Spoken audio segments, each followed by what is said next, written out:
Why is it worth trusting in God's plan? Trusting God, especially in difficult times, can seem challenging. Often, we want to have control over every situation in our lives, understand why certain things happen, and immediately see their purpose. However, the Bible teaches us that true trust involves surrendering to God's plan, even when we don't fully understand it. In the book of Proverbs, we read, "Trust in the Lord with all your heart and lean not on your own understanding. In all your ways acknowledge him, and he will make your paths straight." Proverbs, chapter 3, verses 5 and 6. This call reminds us that God sees the entirety of our lives, and his plans surpass our human comprehension. Trusting in God's plan also means believing in his love and goodness. In the book of Jeremiah, God says, "For I know the plans I have for you, plans for peace and not for evil, to give you a future and a hope." Jeremiah, chapter 29, verse 11. Even when life seems chaotic, we can be certain that God is leading us toward good. Psychology indicates that lack of control over life can lead to stress and anxiety.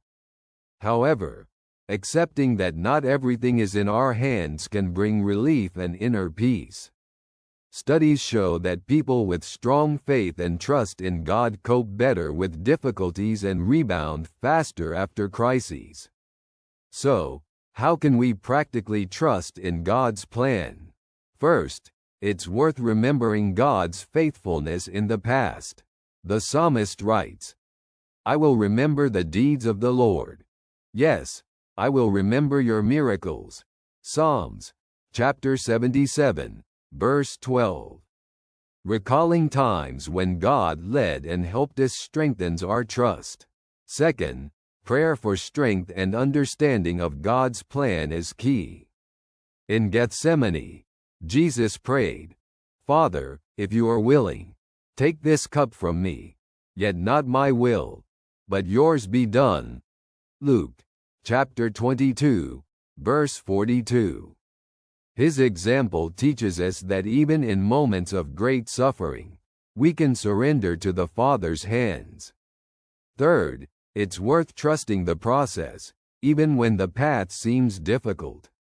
In the book of Romans, we read, "And we know that in all things God works for the good of those who love him." Romans, chapter 8, verse 28. Even difficulties can be part of a greater plan that brings about good and growth. Trusting in God's plan does not mean passively resigning to fate, but actively following God's guidance. It's living in the peace that we are not alone, that God knows our needs and cares for us. As Jesus says, "So do not worry, saying, 'What shall we eat?' or 'What shall we drink?' or 'What shall we wear?' Your heavenly Father knows that you need them." Matthew, chapter 6, verses 31 and 32. Trusting in God's plan is a decision that requires faith, patience, and humility. However, it yields the fruit of inner peace, hope, and confidence that our lives are in the best hands, in the hands of God, who loves us boundlessly. I'm glad I could be with you. Talk soon. Your friend.